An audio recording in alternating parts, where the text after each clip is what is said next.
lu bete nggak sih lu ada mobil pelan-pelan gitu kan di tengah jalan tol gitu kan, lu sih asli lu bete. Jujur aja saya pernah kena tilang juga gara-gara speed kamera di gerbang tol Waru Surabaya ya kan, itu epic banget. Sebenarnya ketika Anda keluar kota ya, dibatasin kecepatannya belum tentu lebih lama. Banyak orang kan ngomong kan, ini buat apa sih dibatasin atas bawah juga dibatasin? Ya, udik nggak pernah keluar negeri bro.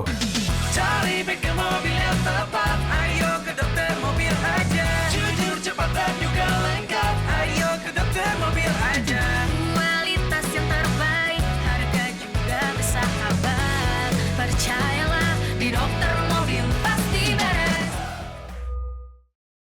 Hai lovers, balik lagi bersama saya Lung Dokter Mobil. Kali ini saya akan ngebahas yang tentang aturan pembatasan kecepatan di 120 km per jam dengan menggunakan speed camera. Nah, jujur ngomong sih, Indonesia penerapannya agak terlambat ya. Jadi kalau dulu saya di Australia masih kuliah pun, itu sudah ada Pak. Dan bahkan pembatasan kecepatannya itu variabel lagi kan. Variabel itu maksudnya di zona-zona tertentu lu cuma boleh jalan 40, di zona tertentu lu jalan 60, ada yang 80, ada yang 100, ada yang 120 gitu loh. Setahu saya di Australia hanya 110 gitu, nggak boleh lebih dari 110. Dan itu berbeda-beda setiap negara ya. Cuman di setiap negara itu pembatasan kecepatan ini sudah ada kecuali di Autobahn Jerman. Ya kan, di Autobahn Jerman itu juga tidak semuanya. Di ruas-ruas jalan tertentu tidak ada speed limit. Di ruas-ruas jalan tertentu ada speed limitnya. Which is bagus kalau menurut saya, karena kenapa? Ini untuk menstandarisasi skill berkendara orang-orang di Indonesia yang tidak semuanya standar ya kan. Jadi kalau Anda merasa jago naik mobil ya no problem gitu loh. Cuman maksud saya ini menjaga Anda juga di jalanan supaya nggak semua orang itu yang nggak ngerti, yang baru anak kemarin sore baru dapat mobil dan ngebut-ngebut itu bisa terbatasi gitu loh. Dan teknologi yang mereka gunakan kan kamera radar ya. Kalau dulu di Australia dia kan memakai beberapa kamera. Jadi kalau kamera pertama ngejepret itu berapa detik harus sampai di kamera kedua itu ada jaraknya. Kalau tidak sama itu berarti Anda di belakang atau Anda di atas speed kecepatannya. Kalau sekarang kan pakai radar ya, jadi jauh lebih cepat dan jauh lebih akurat. Jujur aja saya pernah kena tilang juga gara-gara speed kamera di gerbang tol Waru Surabaya ya kan, itu epic banget. Itu dulu waktu masih zaman-zaman mau bikin bengkel di Surabaya gitu kan. Kita lagi naik mobil dari Jakarta ke Surabaya, ya jujur aja sih gue lagi ngebut gitu loh. Gue lagi ngebut pakai Mobilio, sampai di gerbang tol udah ada Pak polisi dengan baik hati dia nyamperin, "Pak, tadi Bapak melanggar batas kecepatan." "Oh ya Pak, saya mengaku salah," kalau gitu kan. Jadi ya kita ditilang ya udah gitu loh, udah selesai gitu kan. Nah, sebenarnya ketika Anda keluar kota ya, dibatasin kecepatannya belum tentu lebih lama nyampenya gitu loh. Saya kalau misalkan jalan dari Jakarta Surabaya sekarang udah lama sih, saya jarang lah untuk bener-bener di atas kecepatan 120 itu, intervalnya hanya sangat sedikit lah ya. Kenapa? Karena sebenarnya jalannya satu tidak memandahi, dua saya sendiri merasa tidak safe gitu loh, atau tidak aman karena mobil-mobil lain banyak dan mobil-mobil lain kecepatannya jauh di bawah itu gitu loh. Jadi ketika kecepatan Anda sebenarnya bukan seberapa cepat Anda jalan, seberapa lama Anda mempertahankan speed itu secara konstan gitu loh. Jadi kalau misalkan top speed 120 ya misalnya Anda berjalan 120 km per jam, itu berapa lama Anda menjalankan itu tuh konstan. Jadi jangan turun, naik lagi. Itu yang membuat perjalanan Anda lama dan membuat Anda capek sebenarnya. Ketika speed itu konstan, gasnya kan bisa konstan. Kalau yang ada cruise control, tinggal pencet cruise control di situ ya. Anda konstan segitu aja gitu loh. Dan ketika itu terjadi, satu, mobil lebih ngirit, dua, Anda lebih nggak capek, tiga, lebih cepet nyampe gitu loh sebenarnya. Ketimbang lu ngegas ngerem, itu sebenarnya jauh lebih capek ya gitu loh. Nah, untuk mencapai kecepatan itu kan dibutuhkan yang namanya akselerasi. Akselerasi itu kan dihasilkan dari performa engine sama oli ya kalau menurut saya ya. Kalau misalkan lu isi oli biasa aja ya akselerasinya biasa aja.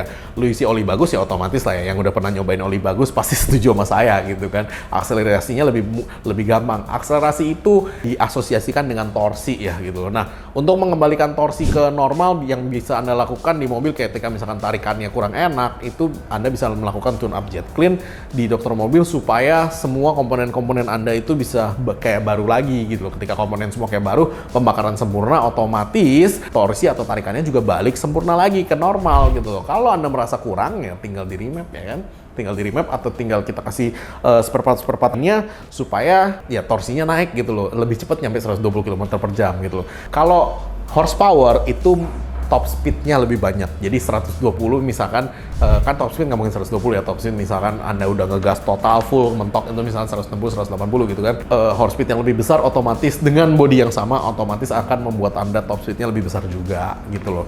Jadi itu bedanya. Nah, kalau menurut saya sih aturan 120 km per jam itu bagus untuk diimplementasi, karena sebenarnya sekarang saya di jalan itu bukannya saya tidak percaya atas skill saya berkendara ya, saya lebih tidak percaya skill orang lain berkendara gitu loh, karena kita nggak tahu kan dia biasanya kayak gimana kan. Karena beneran sih banyak video di TikTok ya yang tabrakan apa segala macam yang terutama terjadi di Indonesia itu karena menurut saya ngawur gitu loh. Ini orang-orangnya memang bawa mobilnya ngawur gitu loh. Kalau saya kan dulu di Australia emang beneran masuk driving school. Waktu itu kita ke Jerman juga driving school juga ya kan. Terus kita ikut kelas driftnya Akbar Rais, itu juga driving school gitu loh. Kita bener-bener diajarin bagaimana caranya nyetir mobil, bagaimana mobil itu handling, bagaimana ketika mobil itu lu rem, itu dengan cara yang salah itu dia bisa melintir. Ketika melintir itu setirnya harus digimanain gitu kan.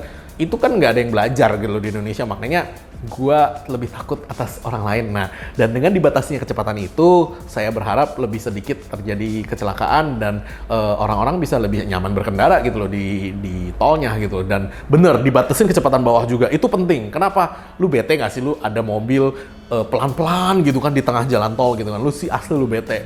Kalau banyak orang kan ngomong kan, ini buat apa sih dibatasin atas bawah juga dibatasin? Ya, Udik nggak pernah ke luar negeri bro. Gue kasih tahu ya, di luar negeri itu ada batas atas dan batas bawah. Kenapa? Kalau lu pelan-pelan di jalan tol, lu yang membahayakan semua orang. Kenapa ada batas bawah? Misalnya batas bawah 50 atau 60, saya itu sah-sah saja ya. Kenapa? Kalau lu di bawah 60, lu jalannya cuma 40 di pinggir di tengah di salah satu lane jalan tol, lu bisa ditabrak dari belakang dan akan menimbulkan kemacetan. Jadi menurut gua itu bener ada batas bawah dan batas atas, karena itulah yang dilakukan di luar negeri. Kalau yang bilang maunya apa, udik, oke? Lu bisa komen di bawah ini dan lu bisa hujat gua atas kalau gua ada ngomong salah, oke? Thanks. Jangan lupa subscribe, like, dan komen di YouTube kami. Thanks.